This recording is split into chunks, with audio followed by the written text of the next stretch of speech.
الحمد لله رب العالمين والعاقبة للمتقين والصلاة والسلام على أشرف الأنبياء والمرسلين نبينا محمد وعلى آله وأصحابه أجمعين أما بعد قال النبي صلى الله عليه وسلم صلوا كما رأيتموني أصلي رواه البخاری ومسلم۔ معزز بزرگوں، نوجوان دوستوں اور امت کے نونہال بچوں، آپ جانتے ہیں کہ ایک بندہ جب لا الہ الا اللہ پڑھتا ہے، نبی کریم صلی اللہ علیہ وسلم پر ایمان لاتا ہے، تو اس کے بعد اس پر فرض ہونے والی چیز نماز ہے۔ یہ نماز ایسی چیز ہے جو ایک کافر اور مسلمان میں فرق کرتی ہے۔ آج کے درس میں ہم نماز میں کچھ غلطیاں ہوتی ہیں اس کی نشاندہی کریں گے۔ وہ کیا کیا غلطیاں ہیں؟ پہلی بات تو یہ ہے کہ ہم میں سے ہر ایک آدمی جب نماز پڑھتا ہے تو نماز میں میرے سے بھی غلطی ہے تو آپ سے بھی غلطی ہوتی ہے، تو ہم میں سے ہر ایک کو چاہیے اپنی نماز کو نبی کی نماز کی طرح بنانے کی کوشش کرنا چاہیے۔ صحیح بخاری میں حضرت مالک ابن حویرث رضی اللہ عنہ کہتے ہیں، ہم 20 کے قریب نوجوان تھے، نوجوانی کے مرحلے میں تھے، رسول اللہ صلی اللہ علیہ وسلم کے پاس گئے تو آپ صلی اللہ علیہ وسلم نے ان نوجوان صحابہ کو دین سکھایا، آپ نے نماز سکھائی، قرآن سکھایا، سب سکھایا۔ دیکھیے اللہ کی نبی سائیکالوجی کیسے جانتے تھے؟ جب آپ نے ان نوجوانوں کے چہروں کو دیکھا کہ ان کو ان کے گھر والوں کی یاد آ رہی ہے، تو آپ صلی اللہ علیہ وسلم نے ان نوجوانوں سے کہا، ایسے لگتا ہے تمہارے چہروں سے کہ تم کو اپنے گھر والوں کی یاد آتی ہے، جتنا تم نے سنا اس پہ عمل کرو اور جا کے اپنے گھر والوں کو بتاؤ۔ تو آپ صلی اللہ علیہ وسلم نے اس موقع پر مالک ابن حویرث اور ان کے ساتھ جتنے نوجوان صحابہ تھے، آپ نے ان سے کہا تھا تم ویسے ہی نماز پڑھو جیسا تم مجھے نماز پڑھتے ہوئے دیکھتے ہو۔ وہ لوگ سفر میں نکل رہے تھے، آپ صلی اللہ علیہ وسلم نے ان سے یہ بھی کہا جب سفر میں جا رہے ہو تو کسی ایک کو امیر بنا لو، جب نماز کا وقت ہو جائے تو اذان بھی دینا، اقامت بھی دینا، بعد میں نماز بھی جماعت سے پڑھنا چاہیے۔ معزز حاضرین، اس حدیث سے ہمیں کئی باتیں معلوم ہوتی ہیں۔ پہلی بات تو یہ معلوم ہوتی ہے آج نوجوانوں کو نماز پڑھنا نہیں آتا۔ بسا اوقات ایسے ہوتا ہے نوشہ بن کر مسجد میں آتا ہے تو ایسے انداز سے مسجد میں داخل ہوتا ہے، ایسے معلوم ہوتا ہے کہ میں ایک جگہ آ گیا ہوں جہاں مجھے نہیں آنا تھا۔ اگر آپ اس سے کلمہ پڑھو، کلمہ بھی نہیں معلوم، سورہ فاتحہ پڑھو، سورہ فاتحہ نہیں معلوم، ضم سورہ پڑھو، وہ بھی نہیں معلوم۔ بعض جگہ تو دیکھیں گے آپ بریلوی مساجد میں سب سے پہلے اس میں کلمہ پڑھا کے مسلمان بنا کے بعد میں نکاح پڑھاتا ہے۔ یہ حال ہے ہمارے نوشوں کا۔ وہ نماز کا طریقہ کیا، نماز کیسے پڑھنا، نماز میں کیا غلطیاں ہوتی ہیں، ایسے نماز کی اصلاح کرنا بہت ضروری ہے۔ بعض حدیث میں تو یہاں آیا قیامت کے دن کچھ لوگ آئیں گے، دیکھیے جنہوں نے 60 سال تک نماز پڑھی ہوگی مگر اس کا ذرہ برابر بھی ثواب نہیں پائیں گے۔ کیا مطلب؟ ہم نماز تو پڑھ رہے ہیں مگر یوگا کی طرح ہو رہا ہے، ورزش کی طرح ہو رہا ہے، جم کے جیسا ہو رہا ہے، جھک رہے اٹھ رہے ہیں، لیکن ویسے نہیں جھکتے جیسے رسول اکرم صلی اللہ علیہ وسلم ہم نے حکم دیا ہے۔ ایک صحابی کا نام ہے خلاد ابن رافع رضی اللہ عنہ، رسول اللہ کے سامنے نماز پڑھ رہے ہیں، غور سے سنی حدیث ہے، رسول اللہ کے سامنے نماز پڑھ رہے ہیں تو آپ صلی اللہ علیہ وسلم نے ان کی نماز کو دیکھا، برابر جھکتے بھی نہیں ہیں، رکوع برابر نہیں کر رہے ہیں، سجدہ برابر نہیں کر رہے ہیں۔ آپ نے ان سے کہا ارجع فصلی فإنک لم تصلی، کہا خلاد واپس جاؤ نماز پڑھو۔ وہ صحابی گئے، نماز پڑھ کے پھر واپس آئے، آپ نے کہا جو بارہ جاؤ نماز پڑھو، اللہ وہ واپس جاتے نماز پڑھ کے پھر آتے، اللہ کی نبی دیکھ رہے ہیں ان کی نماز کا طریقہ 3 مرتبہ ہوا۔ تو 3 مرتبہ سننے کے بعد رسول اکرم صلی اللہ علیہ وسلم نے ان سے کیا کہا، اے خلاد سنو، اگر تمہیں نماز پڑھنا ہو تو اطمینان سے پڑھو۔ کیسے ہوتا ہے؟ ہماری 4 رکعت 2 منٹ میں ہو جا رہے ہیں اور ہم رکوع میں سجدے میں ہمارے سے غلطی یہ ہوتی ہے ہم یہ سمجھتے ہیں رکوع میں 3 مرتبہ سبحان اللہ بولے تو کافی ہے، حالانکہ اس سے ذرا ہی بول سکتے، کبھی بولنا 1 مرتبہ فرض ہے، 3 مرتبہ چاہے کبھی نفل پڑھے تو یہ 5 مرتبہ 7 مرتبہ بولنا۔ بعض مرتبہ ہوتا امام رجھے رہتا ہے سبحان رب العظیم 3 مرتبہ خاموش ہے، یہ مقتدی، ایسا نہیں کرنا چاہیے۔ اور اسی طریقے سے ہمیں نماز میں جس بات کی طرف توجہ دینا ہے وہ یہ کہ نماز جب ہم کھڑے ہوتے ہیں بعض نوجوانوں کو ہم دیکھتے ہیں پینٹ چڑھا لیتے ہیں ٹخنے کے اوپر، جیسے ہی نماز ہوئی پینٹ کھول لیتے، سمجھتے یہ ہیں نماز کے وقت خالی ٹخنے کے اوپر رہنا، نماز کے بعد ہماری پینٹ ازار ٹریک پینٹ جو بھی ٹخنے کے نیچے چلے گا، ایسا نہیں ہے۔ ہمیشہ مرد کو ٹخنے کے اوپر پہننا ضروری ہے، اگر آپ اس کے نیچے پہنتے ہیں تو اتنا حصہ جہنم میں جائے گا۔ اور اسی طریقے سے بعض مصلیوں کو ہم نے دیکھا جب رکعت بن لیتے ہیں تو زبان سے نیت کرتے ہیں میں 4 رکعت نماز پڑھتا ہوں واسطے اللہ کے، حالانکہ اس کا ذکر بھی کسی کتب حنفی کے فقہ میں نہیں ملتا. آپ جیسے اقامت ہوتی اللہ اکبر بول کے ٹھہر جاؤ. میں واسطے اللہ کی نماز پڑھتا ہوں 4 رکعت، اس میں تابع امام کے بولنے کی ضرورت نہیں آپ کو. کیوں؟ اس لیے کہ آپ کا وضو کرنا خود نیت ہے، لہذا زبان سے نماز میں نیت نہیں کرنا چاہیے. اور اسی طریقے سے بعض لوگ نماز میں کھڑے ہو کر زیادہ حرکت کرتے ہیں، کبھی ٹوپی نکال رہا ہے، کبھی کھجا رہا ہے، کبھی پینٹ اوپر کرنا. نہیں، ایسی حرکت نہیں کرنا چاہیے. جیسے مثال کے طور پر اب وزیر اعظم کے سامنے، وزیر اعلیٰ کے سامنے کھڑے ہو، کتنا ادب سے کھڑے ہوتے ہیں آپ. اللہ کے سامنے کھڑے ہوئے تو اس سے ادب سے کھڑے ہونا. اور اسی طریقے سے نماز میں اور غلطی ہم نے دیکھی، رکوع کر رہے برابر نہیں جھک رہے ہیں. آپ صلی اللہ علیہ وسلم نے فرمایا اللہ تعالی قیامت کے دن اس آدمی کی طرف نہیں دیکھے گا جو رکوع میں برابر نہیں جھکتا.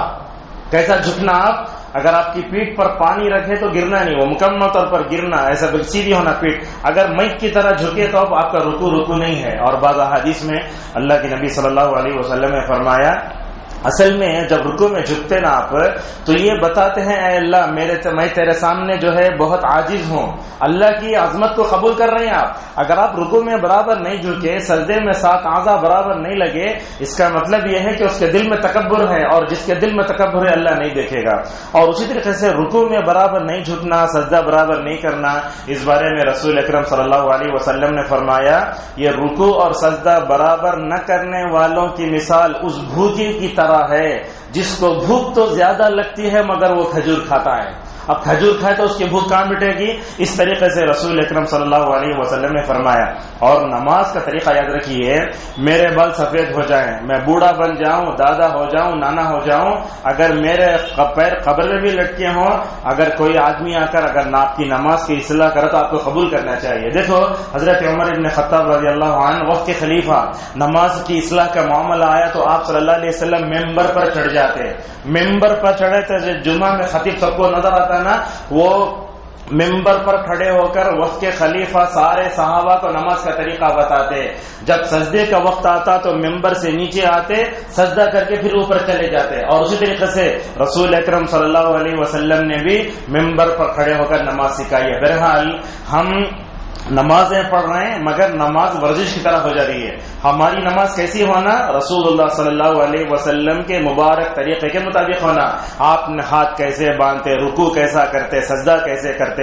اور میری طرف دیکھیے، جب ہم رکوع میں ہوتے ہیں تو ہمارے یہ دونوں ہاتھ پوری طرح کھلے رہنا اور گھٹنوں کو مضبوطی سے پکڑنا. ایسے دیکھ رہے ہیں نا آپ طرف، یہ پورا کھلا رہنا یہ، اور گھٹنوں کو مضبوطی سے پکڑنا. بعض لوگ میں دیکھتے ہیں برابر جھکتے بھی لائٹ پکڑے بوڑھے نہیں، آپ نماز پڑھ رہے تو کچھ طرح پکڑو ایسا. اور جب سجدے میں جاتے تو ایسے جانور کی طرح ہاتھ کھلے نہیں رہنا. آپ صلی اللہ علیہ وسلم نے فرمایا ایسے. تو رکوع میں ہاتھ ہمارے ایسے ہونا، سجدے میں ہاتھ ہمارے ایسے ہونا. اور بعض لوگ میں دیکھے سجدہ کرے تو یہ ہاتھ سے نیچے لگتے نہیں ہونا چاہیے. جب آپ اکیلے پڑے تو آپ کے ہاتھ اتنا کھلے رہنا، رسول اللہ کے بغل تو اتنا کھلے رہتے بکری کا بچہ بھی گزر سکتا تھا. جب آپ نماز پڑھ رہے ہیں تو آپ کا یہ حصہ نیچے نہیں لگنا چاہیے.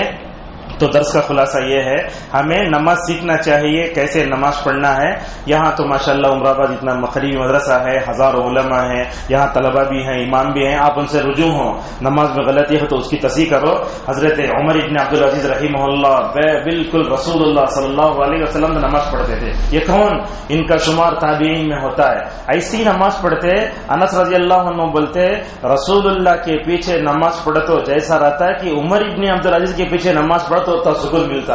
اور یہ بات یاد رکھیے، اگر ہماری نماز نبی کے نماز کے مطابق رہی تو ایسی نماز قبول ہوتی، اور ایسی نماز ہی انسان کو برائیوں سے روکتی ہے. اللہ نے کیا کہا؟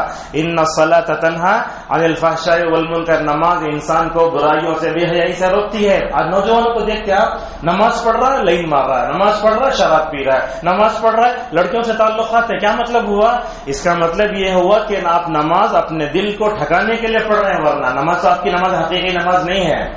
ابن تیمیہ کی اس بات پر اپنی بات کو ختم کرتے ہیں، جب بندہ رسول اللہ صلی اللہ علیہ وسلم کے مبارک طریقے پر نماز پڑھے گا، وہ نماز میں وہ دم پیدا ہوگا کہ بندہ برائی کی طرف نہیں جائے گا. لہٰذا اپنے نمازوں کو صحیح کرو.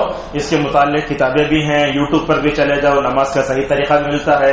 اپنے نماز کو صحیح بنانے کی کوشش کرو. اپنی خواتین کو بھی، اپنی خواتین کی نماز سے بھی صحیح بنانے کی کوشش کرو. ایک بات بتاتے ہیں، خواتین جب سجدہ کرتے ہیں تو ہمارے پاس عموماً ہم دیکھتے ہیں کہ ایک دم بیٹھ کر سجدہ کرتے، نہیں، عورت کو بھی مرد کی طرح ہی سجدہ کرنا چاہیے۔ رسول اکرم صلی اللہ علیہ وسلم کی ایک صحابیہ ام الدرداء رضی اللہ عنہا ہے، وہ ویسے ہی سجدہ کرتے جیسے مرد کرتے تھے، بس دونوں کی نمازوں میں فرق اتنا یہ ہے، مرد جب نماز پڑھے گا تو اس کی پینٹ ٹخنے کے اوپر ہوگی ہمیشہ، لیکن عورت جب نماز پڑھے گی تو سر سے لے کر پیر تک پورا حصہ بند رہے گا۔ لہٰذا ہم اس پر توجہ دیں، اور ہم میں سے ہر ایک کو اپنی نماز کی اصلاح کرنا بہت ضروری ہے۔ قیامت کے دن سب سے پہلا سوال نماز کے بارے میں ہوگا۔ اگر نماز صحیح، آگے کے سارے مراحل صحیح، اگر نماز میں اٹک گئے آگے کچھ بھی نہیں ہوگا۔